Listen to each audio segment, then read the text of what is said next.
Kalau biasanya biaya naik bikin masyarakat protes, kali ini yang naik adalah tarif buat melepas status sebagai warga negara Indonesia. Pemerintah resmi menaikkan biaya permohonan pelepasan kewarganegaraan dari 1 juta menjadi 5 juta. Naiknya bukan 2 kali lipat, tapi 5 kali lipat. Menteri Hukum Supratman Andi Aktas pun langsung memberi penjelasan. Menurutnya, masyarakat tak perlu khawatir, karena pemohon pelepasan kewarganegaraan jumlahnya sangat sedikit. Sampai saat ini katanya baru sekitar 300 orang. Artinya kebijakan ini dinilai tidak akan berdampak terhadap masyarakat luas. Kewarganegaraan, sekarang itu kami harus rapat 14-15 kementerian lembaga.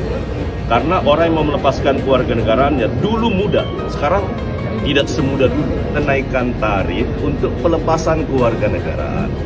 Kira-kira permohonannya 300 sampai dengan saat ini. Ada 300 orang. Jadi nggak ada pengaruhnya bagi masyarakat umum. Dari 1 juta menjadi 5 juta. Kenapa? Satu, kita kan membangun sistem. Kementerian Hukum sekarang bertransformasi menjadi kementerian dengan sistem digitalisasi, full digitalisasi. Alat ini harus dipelihara.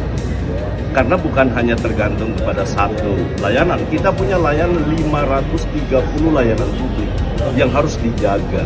Karena itu saya berharap jangan anggap ini sebuah keputusan yang tiba-tiba, tidak. Yang kedua, bagi mereka yang mau melepaskan kewarganegaraannya, juga pasti orang yang punya kemampuan finansial yang mumpuni.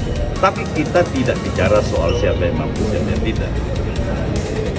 Dampaknya ke masyarakat bawah itu hampir tidak ada. Hampir tidak ada. Untuk melepaskan kewarganegaraan, sekarang itu kami harus rapat 14-15 kementerian lembaga. Karena orang yang mau melepaskan kewarganegaraannya dulu mudah, sekarang tidak semudah dulu. Yang pertama, kita harus pastikan bahwa orang yang mau melepaskan kewarganegaraannya tidak ada tunggakan pajak. Tidak ada sangkut paut dengan kasus pidana yang sedang berlangsung. Ini harus dipastikan di antara 14-15 kementerian lembaga. Jadi sekali lagi tidak usah resah bagi masyarakat Indonesia, khusus yang ini tidak ada, pasti mereka semua dalam posisi yang kita sudah memperhitungkan terkait dengan pembiayaan tersebut. Tapi justru disitulah netizen mulai bertanya-tanya. Kalau memang pemohonnya hanya sekitar 300 orang, kenapa kenaikan tarif sampai 5 kali lipat justru menjadi sorotan? Apalagi salah satu alasan yang disampaikan adalah untuk membantu pembiayaan transformasi digital di Kementerian Hukum. Di media sosial muncul beragam komentar. Ada yang menilai kebijakan ini tidak akan berpengaruh karena memang sangat sedikit orang yang mengajukan pelepasan kewarganegaraan. Namun ada juga yang mempertanyakan, apakah pembiayaan transformasi digital memang perlu dibebankan melalui kenaikan tarif layanan yang jumlah pemohonnya relatif kecil?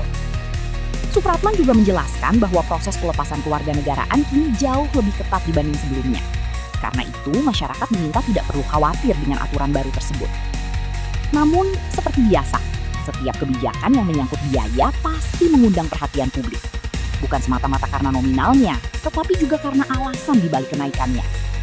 Pada akhirnya, mungkin yang mengajukan pelepasan kewarganegaraan memang hanya ratusan orang. Tapi yang ikut menghitung-hitung logika kebijakannya, jumlahnya bisa jutaan warganet di kolom komentar.